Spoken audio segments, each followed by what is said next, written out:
प्रसिद्ध कवि बलबीर सिंह करुण जी की एक कविता।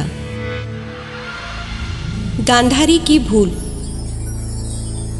काश कहीं आँखों पे पट्टी नहीं बांधती माँ गांधारी, द्वापर नहीं आग में जलता, टलता एक समर भी भारी। कैसा पातिव्रत्य अपनाया जिसमें फंस धर्मांध हो गईं, 2 अंगुल चौड़ी पट्टी के कारण ज्यों जन्मांध हो गईं। स्वयं दर्द के नद में उतरी, पूरे कुरकुल को ले डूबी, अपने हाथों कंठ कतर कर जैसे अंधकूप में कूदी। अच्छा होता अंधे पति की वे खुद आंख बन गई होती, क्या मजाल थी घर कुनबे में घातक रार ठन गई होती। ना द्रुपदा का जूड़ा खुलता और न खींची जाती साड़ी, काश कहीं आँखों पर पट्टी नहीं बांधती माँ गांधारी।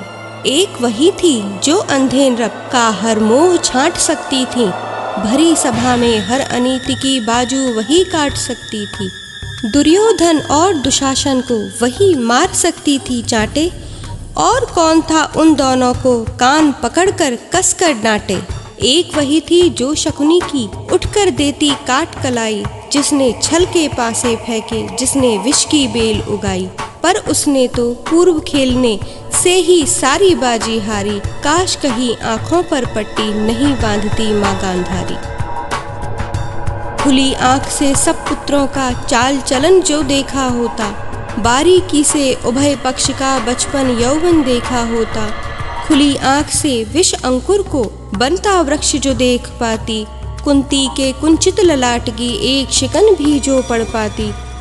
खुली आँख ही उनकी होती तो शकुनी क्यों वहाँ ठहरता, और हस्तिनापुर के नभ पर प्रलय मेघ भी नहीं गहरता। आदर्शों के नाग डस गए और गई उनकी मतिमारी, काश कहीं आँखों पर पट्टी नहीं बांधती माँ गांधारी।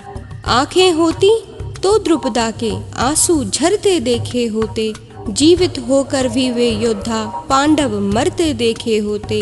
आँखें होती तो बेटे की नग्न जांघ भी देखी होती, कुंती के उस प्रथम पुत्र की वह सड़ांध भी देखी होती, जो उसके वचनों से झरकर सड़ा गई थी दिग दिगंत को। एक वही थी गला पकड़कर धक्का देती मूर्ख कर्ण को, सिर्फ उन्हीं आँखों के आगे झुक सकती थी हर मक्कारी, काश कहीं आँखों पर पट्टी नहीं बांधती माँ गांधारी।